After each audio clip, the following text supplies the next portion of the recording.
I was diagnosed with melanoma in 2013 with stage 3B, and I called the university and I said I have melanoma and I want a second opinion, and they put me in touch with the Professor Naines, who does melanoma. He had, at that moment in time, a clinical trial running for a dendrite cell therapy, a vaccine, for stage 3 patients. And it was a small window of time that it was open, and I happened to just fall into it. I'm, for all intents and purposes, ordinary. Simply ordinary. But you might actually call it extraordinary if I tell you my story of melanoma. In January, I signed up to bike the Alpe d'Huez with the Alpe d'Huez. That's an event in the Netherlands. And I rode a tandem bike team up the Alpe d'Huez with a stick called Stick Team to Climb to Raise. And that's where you have a cancer patient or an ex-cancer patient on the back of the bike and a really strong cyclist on the front. So you can bike the Alpe d'Huez whether you're really sick or still dealing with things emotionally and feel supported.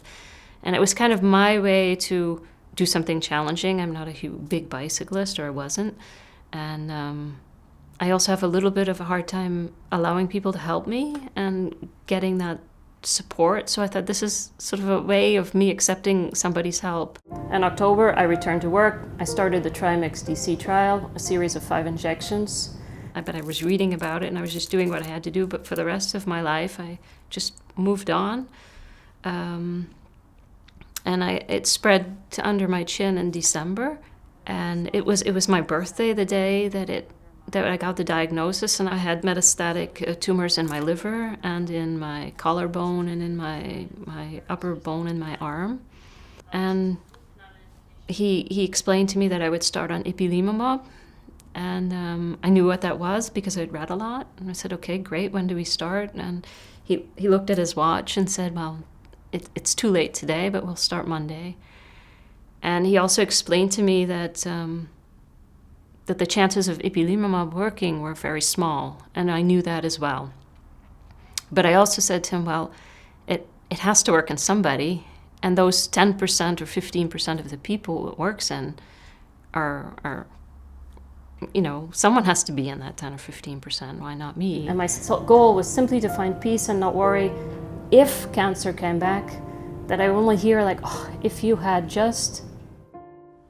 And then left and drove home, where I did get in touch with my husband on the phone. And when I told him, he was really in a panic and wanted me to pull over to the side of the road on the ring in Brussels, which I said, I can't park my car in the middle of traffic. Just go home. I'll be there. I already knew what I could expect and what my treatment would be. Without a flicker of doubt from my oncologist, I started treatment with ipilimumab the following Monday morning. I started the ipilimumab on the next Monday. My husband actually bought a bike that week and said, next year I'm going to ride the Alpe d'Huez with you together. He had never really ridden a bike since high school, riding to school.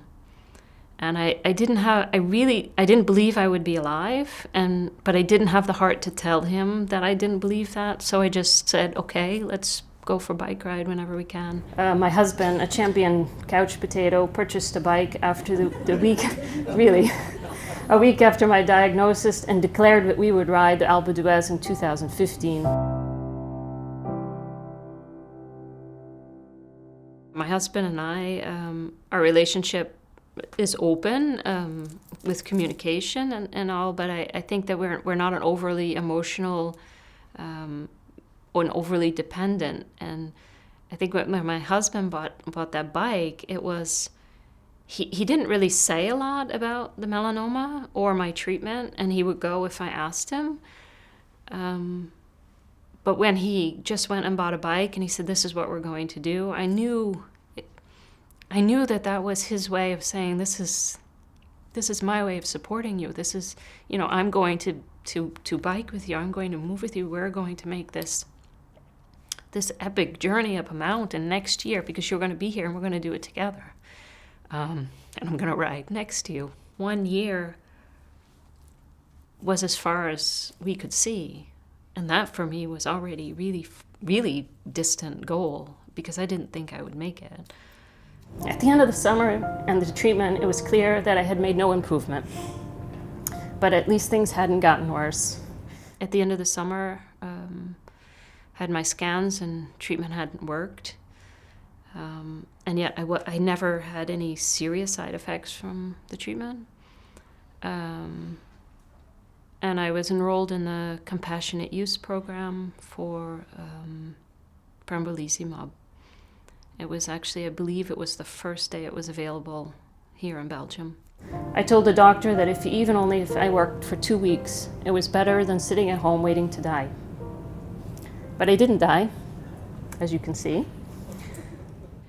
After my first scan, I had a complete response. The cancer was gone. I received then 1 year of treatment. I had signed for a contract for 2 years, but after a year I stopped. I had decided that I was too tired, that I just felt like my response was quick, it was durable. That was together with my oncologist, and I just decided that I wanted to stop treatment and that it was safe.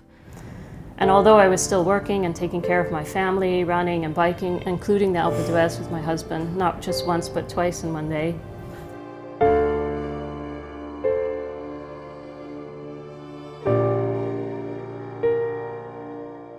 So it was me, my husband, Chris, and his